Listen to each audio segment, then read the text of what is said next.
चलिए स्टार्ट करते हैं। आज का जो कॉन्सेप्ट होगा हमारे पास, आज हम देखेंगे लूप्स। क्या देखेंगे? Loops.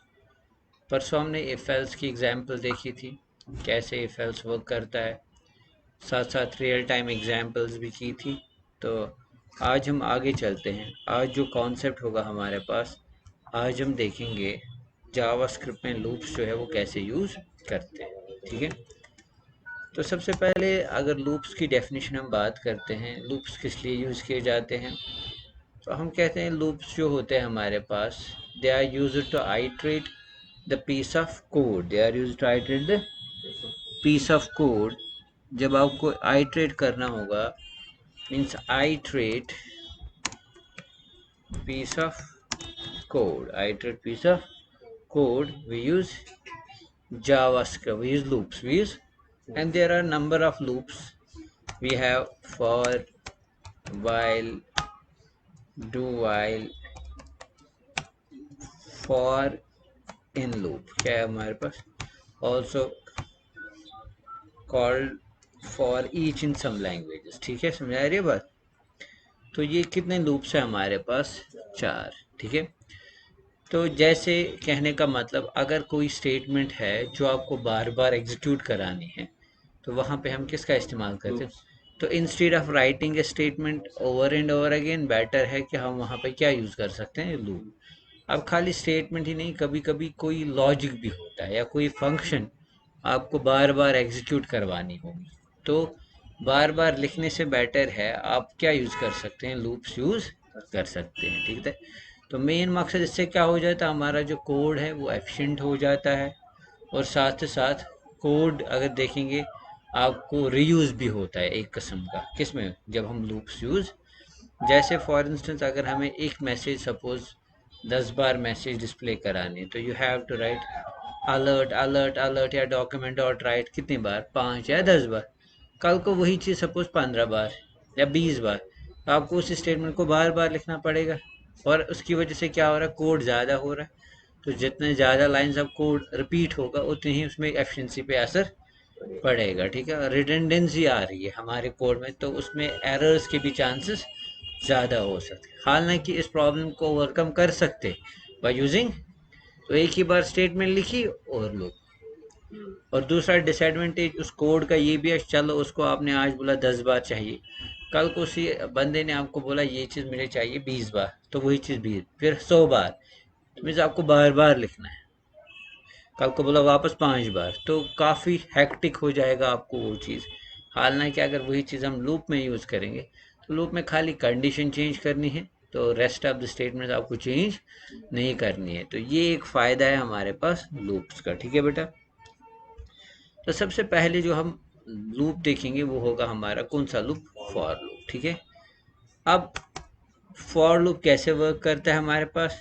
We can say for loop जो है, it iterates the elements for the fixed number, for the fixed number of times। या अगर आपको पर्टिकुलर नंबर ऑफ टाइम्स कोई चीज़ रिपीट करानी होगी, या कोई लॉजिक बार बार पर्टिकुलर टाइम्स रिपीट कराना होगा, एग्जीक्यूट कराना होगा, या block of statements bar bar execute करानी होगी, तो उसके लिए हम क्या यूज़ कर सकते हैं? फॉर। अब फॉर सबसे ईजीएस्ट लूप क्यों है? क्योंकि इसमें जो सिंटेक्स है वो ईजी रहता है हमारे पास।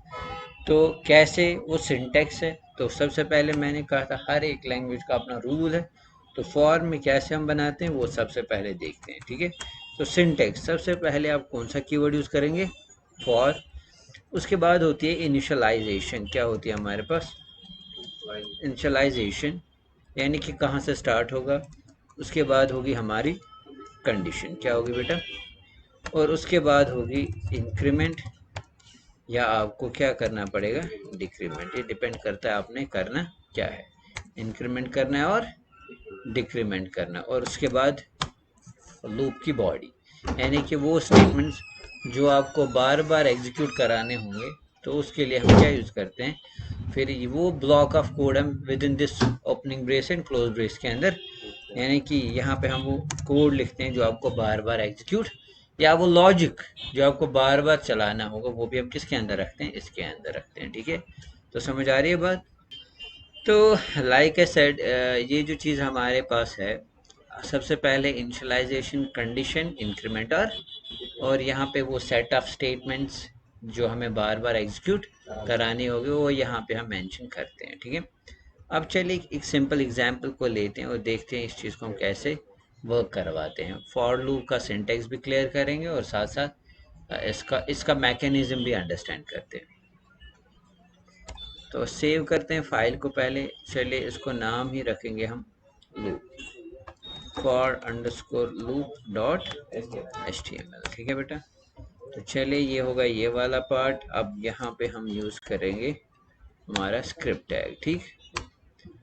अब सबसे पहले suppose what if I have been asked कि भाई आपने एक मैसेज ना 5 बार डिस्प्ले कराने, तो मैं सिंपल वो लेमैन यूज़ करूँगा, जैसे डॉक्यूमेंट डॉट राइट है। तो जैसे मैं लिखूँगा हेलो वर्ल्ड। आप पहले प्रॉब्लम को समझिए, प्रॉब्लम क्या है। हेलो वर्ल्ड 5 बार है, तो चलिए इसी को हम क्या करेंगे, कॉपी पेस्ट पेस्ट पेस्ट, है ना। तो सेव करेंगे। सेम स्टेटमेंट मुझे क्या करनी पड़ रही है, एग्जीक्यूट करनी पड़ रही है, लेकिन कितनी बार, 5 बार। अब अगर मैं इसको रन करूँगा तो ये इस तरीके से कितनी बार आ रहा है, 5 बार, ठीक है। तो हम ब्रेक भी यूज़ कर सकते हैं।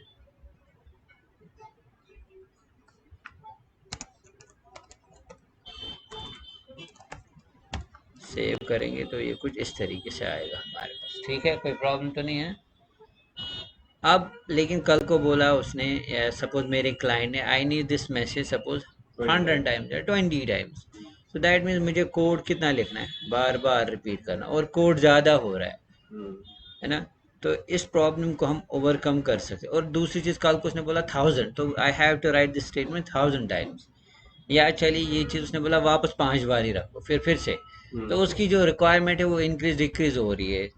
तो हम क्या कर सकते हैं, हम इस प्रॉब्लम को सॉल्व कर सकते हैं और इसको एफिशिएंट भी बना सकते हैं। कैसे, बाय यूजिंग लूप्स। जैसे इसको हम फिलहाल यहाँ पे कट करेंगे, मैं लिखूँगा फॉर, क्या यूज़ करूँगा, फॉर। एक वेरिएबल मैंने बनाया यहाँ पे, एक लूप यूज़ किया यहाँ पे फॉर।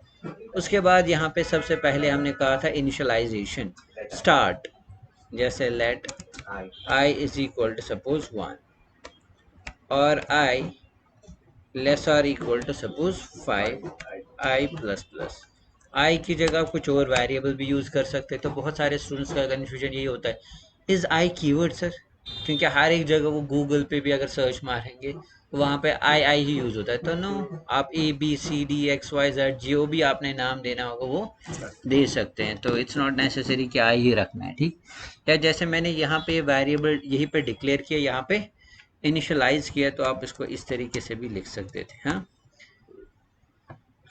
तो फिर यहाँ पे इस तरीके से ये वर्क कर जाता, ठीक है। तो आपकी अपनी मर्जी है, ठीक है बेटा, वहीं पे डिक्लेयर करे या ऊपर डिक्लेयर करे, आपकी अपनी मर्जी है। अब उसके बाद वो स्टेटमेंट्स जो हमें एग्जीक्यूट करानी थी, हाँ, तो चलिए देखते हैं क्या होगा। यहाँ पे जो ही पहले रन करते हैं, तो चलिए आउटपुट को चेक करेंगे। तो आप देखिए आउटपुट सेम आ रहा है, वही 1 2 3 4 और 5 बार। चलिए पहले इसका मैकेनिज्म समझते हैं। सबसे पहले आई को वैल्यू 1 गया, आई में हमने डाला 1, क्या डाला हमने, तो मैं नीचे एक्सप्लेनेशन, सबसे पहले आई में हमने डाला 1, क्या डाला, आई में डाला हमने 1, आई में हमने डाला 1। उसके बाद जाएगा यहाँ पे सीधे, यहाँ पे आई में जो वैल्यू है क्या वो लेस देन 5 है, yes it is less than 5, क्योंकि आई के अंदर 1 है। तो नीचे जाओ तो जाएगा यहाँ पे, तो जो आई का वैल्यू 1 था तो लेस देन 5 था, तो हेलो वर्ल्ड होगा एक बार डिस्प्ले। उसके बाद यहाँ से ऊपर जाएगा सीधे, यहाँ पे आई को इंक्रीमेंट हो जाएगी, I plus plus is called post increment, it's like I is equal to I plus 1। तो इस तरीके से आई में जो है उसको ऐड करो और वापस असाइन किसको करो, आई में, यानी कि पुराना वैल्यू 1 था, सो 1 + 1 कितना बन गया, 2। तो अब हमारे आई के पास वैल्यू क्या है, 2। अब यहाँ पे वापस जाएगी, ये यहाँ से सीधे इसके पास चेक होगा, ठीक है, समझ आ रही है बात। तो आई के अंदर वैल्यू बन गया 2, is 2 less than 5, yes it is. तो नीचे जाओ, तो इस तरीके से फिर से क्या हो जाएगा, यानी कि जो फॉर के अंदर जो स्टेटमेंट रखी होगी वो फिर से एग्जीक्यूट और फिर से वापस ऊपर जाएगा। अब ये लूप के अंदर तब तक रहेगा जब तक कि कंडीशन ट्रू है, और जब तक कि कंडीशन फॉल्स नहीं होगी तब तक ये बाहर नहीं निकले। अब आई का वैल्यू बनेगा 3, is 3 less than 5, yes it is. फिर से नीचे जाएगा, तो फिर से मैसेज आएगी हमारे पास क्या, हेलो वर्ल्ड वाली। तो इसी तरीके से फिर आई का वैल्यू फिर से बन जाएगा 4, क्या 4 लेस देन 5 है, तो फिर से आ जाएगा। और इस तरीके से जो ही आई का वैल्यू चला जाएगा 5, क्या आई लेस देन 5 है, नहीं है, बट इक्वल तो है।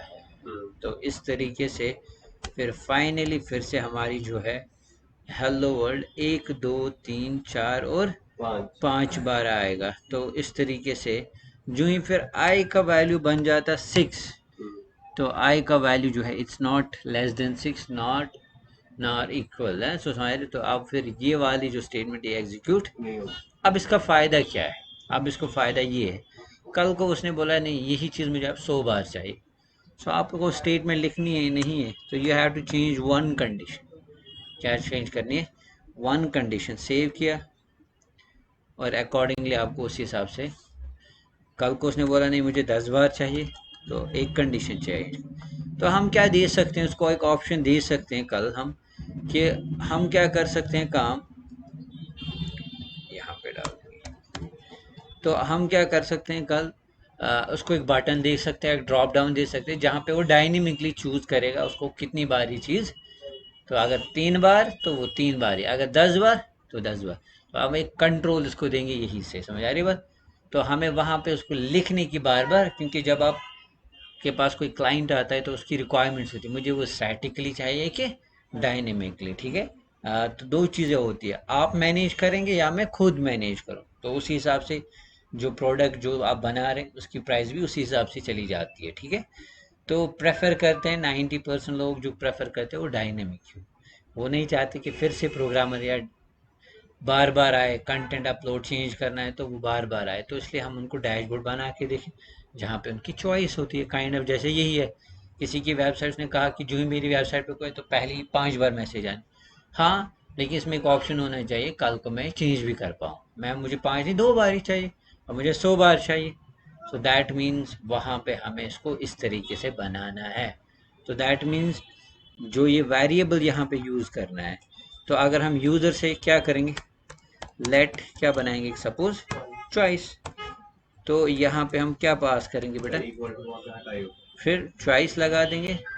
अब यहाँ पे जैसे सपोज मैंने डाल दिया सपोज 10, तो ये हम यूज़र से रन टाइम पे लेंगे इनपुट, तो 10 बार। और अगर इसने लिखा है यहाँ पे 100, तो कितनी बार आएगा उसको 100, जा रही है बात। तो इस तरीके से ये एक, इसमें एक एफिशिएंसी आ गया हमारे पास, ठीक है। समझ आ रही है बात, कोई प्रॉब्लम तो नहीं। तो यहाँ पे तो बात थी एक सिंपल मैसेज हमें बार बार डिस्प्ले करानी थी, बट एक्चुअल और में लॉजिक होता है हमारे पास। जैसे टेबल फॉर इंस्टेंस, एक टेबल को जनरेट करना है। कोई बंदा सपोज उसने कहा मैं वेबसाइट चला रहा हूँ किड्स के लिए, अब जो टेबल होता है 2 1 2 लाइक दैट, मैं चाहता हूँ कि वो डायनेमिक हो। हम इनको वेबसाइट में जाएं बेटा, जैसे 3 सेलेक्ट करते तो किसी का भी टेबल जनरेट होना चाहिए, है ना।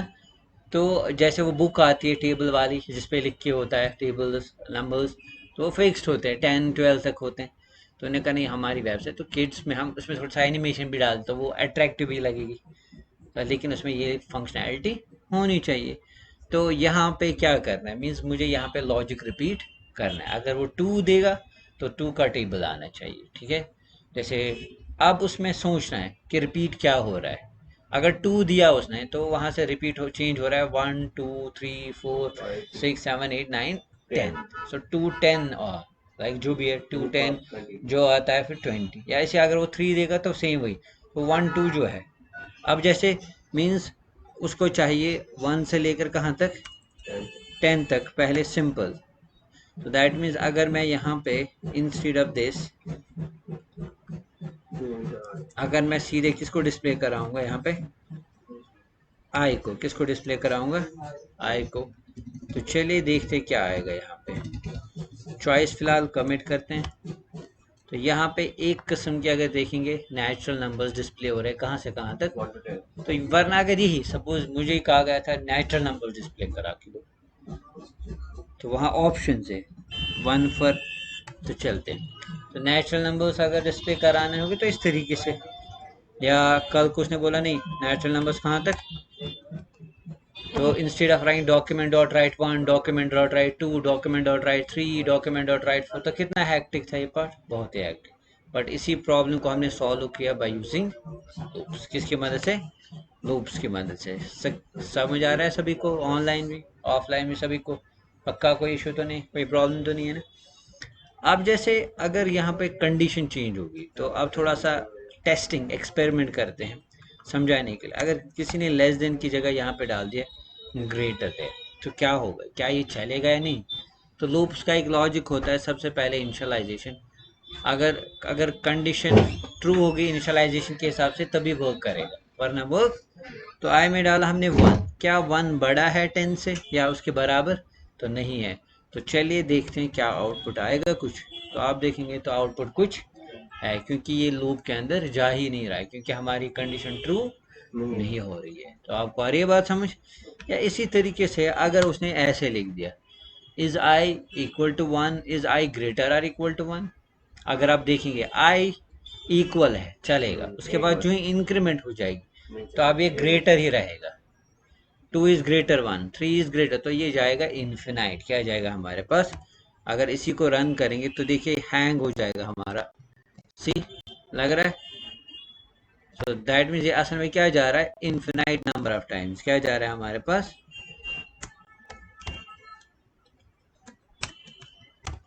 इसलिए अभी भी वो चल रहा होगा, देखो अब अगर मैं, दिख रहा है इट्स हैंग हो गया है, ठीक है, क्योंकि क्या जा रही थी, कंडीशन जा रही थी इन्फिनाइटी जा रही थी, ठीक है। तो ये सिंपल चीज़ है यहाँ पे। तो ये पहले ही देखना है कि जो आप कंडीशन यूज़ कर रहे हैं वो किस तरीके से यूज़ कर रहे हैं। चलिए हम एक काम करते हैं, अब एक लॉजिकल प्रॉब्लम को सॉल्व करते हैं, एक वेरिएबल बनाते हैं। क्या बनाते हैं, let's say table, let's say हमने एक वेरिएबल, हम लूप चलाएंगे 1 से लेकर कहाँ तक, 10 तक। अब यहाँ पे हम क्या करेंगे काम, यहाँ पे हम लिखेंगे टेबल इनटू आई। अब जैसे अगर मैं यहाँ पे 2 डालूंगा तो चलिए देखते हैं क्या आएगा यहाँ पे। तो यहाँ पे आएगा 2, 4, 6, 8, 10, 12, 14, 16। अब अगर यहाँ पे 3 डालेंगे तो क्या आ रहा है, सो दैट मीन्स जैसे 3 आया तो सबसे पहले आई का वैल्यू क्या था, 1, 3 1 जा 3, फिर आई को इंक्रीमेंट हो जाए, आई 1 2 बन गए, 3 2 जा 6। और आप इसको वो भी कीजिए जैसे, अब अगर वैसा भी डिस्प्ले कराए जैसे एक्चुअल में टेबल विजिबल होता है, तो वो सिंपल है। जैसे पहले नंबर आएगा, उसके बाद कंकैटनेट करेंगे, उसके बाद आता है जैसे क्रॉस सिंबल आता है, उसके बाद जैसे आई आता है, उसके बाद फिर से डबल कोट्स, फिर इक्वल, और फिर इस तरीके से आएगा, ठीक है। तो चलिए देखते हैं, लेट्स सी क्या आ गया हमारे पास। या अब अगर यहाँ पे हम 5 देंगे, समझ आ रही है बात, कोई प्रॉब्लम तो नहीं है। अब ये बन गए, देखो अब जिसका भी आपको टेबल चाहिए, जैसा भी चाहिए, तो आपको मिल जाएगा। तो समझ आ रही है बात। तो इस तरीके से ये चीज़ बन गई आपकी डायनेमिक फास्ट। तो नीचे आपने एक लॉजिक रिपीट किया, सिंपल चीज़। अब अगर इसी को थोड़ा सा डिज़ाइन बेस बनाए, यूज़र से नंबर ले ले, तो करना कुछ नहीं है। तो हमें क्या करना है, एक फॉर्म बनाना है। फॉर्म के अंदर हम लिखेंगे इनपुट टाइप टेक्स्ट, तो लेट्स गिव, इसको देंगे हम लेट्स से टैब, सपोज क्या नाम रखा है इसका, यहाँ पे लिखेंगे एंटर टेबल नंबर, एंटर। उसके बाद क्या होगा, इनपुट टाइप सबमिट होगा हमारे पास, या सिंपल इनपुट टाइप बटन होगा, और यहाँ पे लिखेंगे जनरेट है टेबल्स, और यहाँ पे होगा कौन सा इवेंट, ऑन क्लिक। तो ऑन क्लिक यही जो हमने यहाँ पे यूज़ की, इसको हम क्या करेंगे, कट करेंगे, कट करके हम बनाएंगे एक फंक्शन, फंक्शन का नाम लिखेंगे सपोज माई टेबल, क्या रखा नाम से, और जो लॉजिक अभी हमने बाहर लिखा था वो इसी के अंदर डालेंगे। तो चलिए क्या होगा देखते हैं।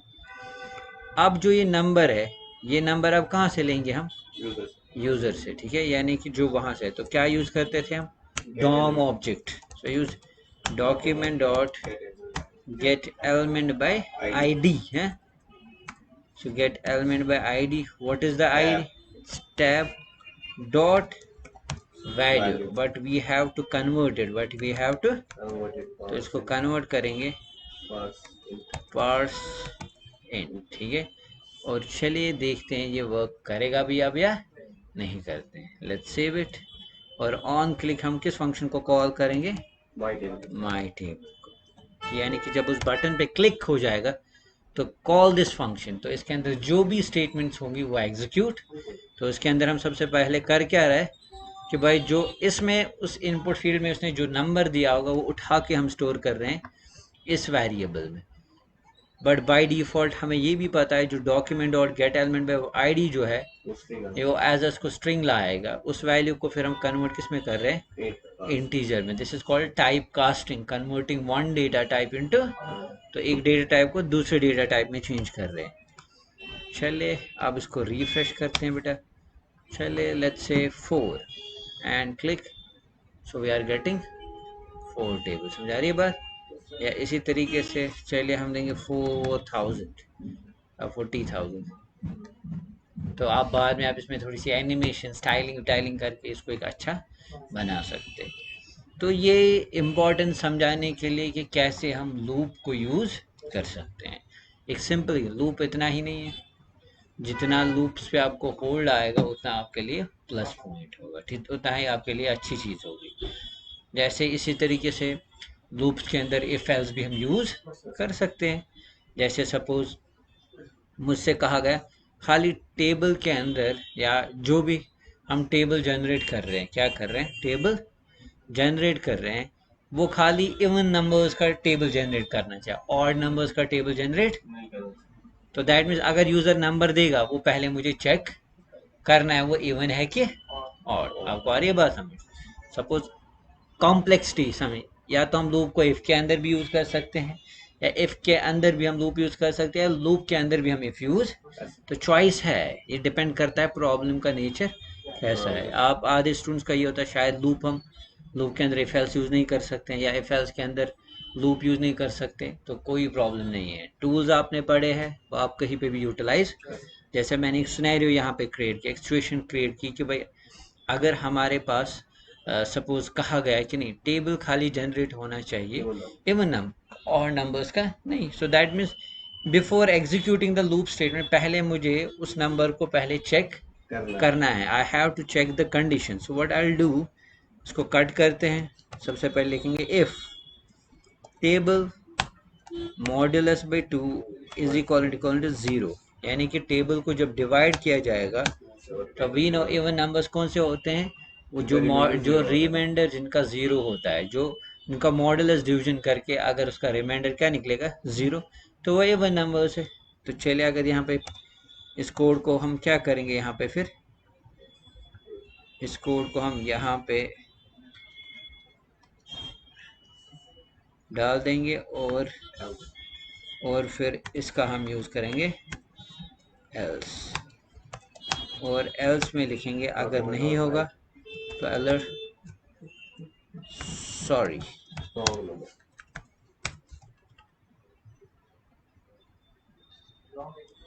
तो जैसे अगर उसने ऑड नंबर दिया तो उसको लिखेंगे sorry cannot generate table for और नंबर, ठीक है। तो चलिए देखते हैं। तो यहाँ पे अब थोड़ा सा इसको मैंने कंडीशन बेस्ड बनाया, इजंट इट। तो चलिए इसको रन करते हैं। पहले एक एवर नंबर देते हैं, इट इज़ वर्किंग परफेक्टली। चलिए let's give it an odd number and see, sorry, cannot generate table for odd number। तो इस तरीके से एक लॉजिकल चीज़ आ गई यहाँ पे, ठीक है। समझ आ रही है बात, कोई प्रॉब्लम तो नहीं है। HTML पार्ट क्यों गायब हो रहा है कहाँ पे? क्योंकि ये उसके ऊपर राइट होता है। किसकी वजह से? जो डॉक्यूमेंट डॉट राइट है ना, इसको बोलता है करंट डॉक्यूमेंट पे ही क्या करो, राइट करो। समझा रही है बात, क्लियर? तो जब हम डॉक्यूमेंट डॉट राइट मेथड करते हैं तो डॉम क्या करता है, हम इसको बोल रहे हैं जो करंट डॉक्यूमेंट है इसी पे क्या करो, राइट। दूसरा होता है एक पर्टिकुलर पार्ट को क्या करना है, स्पेसिफाई करके उस जगह उसको डिस्प्ले कराना। तो वहाँ पे भी हम डॉम की मदद से वो चीज़, सपोज जैसे यही आउटपुट आ रहा है, I want to display this output at in particular special block. So मैं उस चीज़ को क्या दे सकता हूँ, मैं उसको आईडी दे के फिर वहाँ पे उसको राइट करा सकता हूँ। तो वो चीज़ें आएगी, वो एग्जाम्पल्स आएगी हमारे पास। तो काफ़ी इंटरेस्टिंग चीज़ें आने वाली है लूप्स में भी। तो इसलिए अभी हम बेसिक चीज़ें जा रहे हैं, फिर उन्हीं चीज़ों को हम कंबाइन करके रियल टाइम जो चीज़ें कैसे बनाते हैं उनको देखेंगे। फ़िलहाल यहाँ तक क्लियर होगा अच्छे से।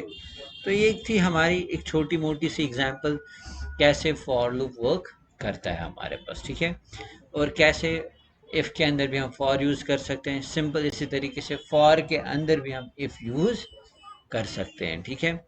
तो इसमें कोई प्रॉब्लम तो नहीं। तो ये है हमारा फॉर लूप। तो सबसे पहले इनिशियलाइजेशन, उसके बाद कंडीशन, उसके बाद इंक्रीमेंट और डिक्रीमेंट। तो आई होप आपको जो ये फॉर लूप का जो मैकेनिज्म है ये अच्छे से आपको समझ आया। मेरे हिसाब से फ़िलहाल आज के लिए इतना काफ़ी है। तो हम छोटी छोटी चीज़ों को आगे आगे लेते जाएंगे, फिर इन्हीं चीज़ों को हम धीरे धीरे कॉम्प्लेक्स शेप देंगे, ठीक है। फ़िलहाल आज के लिए इतना। अगर किसी को कोई क्वेश्चन है, कन्फ्यूजन है, तो वो ज़रूर कमेंट में लिखे, या आप सीधे ही बोल भी सकते हैं सर यहाँ पे इशू है, या हमारे यूट्यूब चैनल पे कमेंट करके नीचे अगर कोई कन्फ्यूजन है, कोई क्वेश्चन है, कोई सवाल है, या कोई कॉन्सेप्ट क्लियर नहीं हुआ है, तो आप मुझे बताइएगा ज़रूर। कोशिश करूँगा मैं इंशाल्लाह आपका उसका जवाब देने की, ठीक है। चलिए मिलते हैं इंशाल्लाह tomorrow. Till then take care and अल्लाह हाफ़िज़।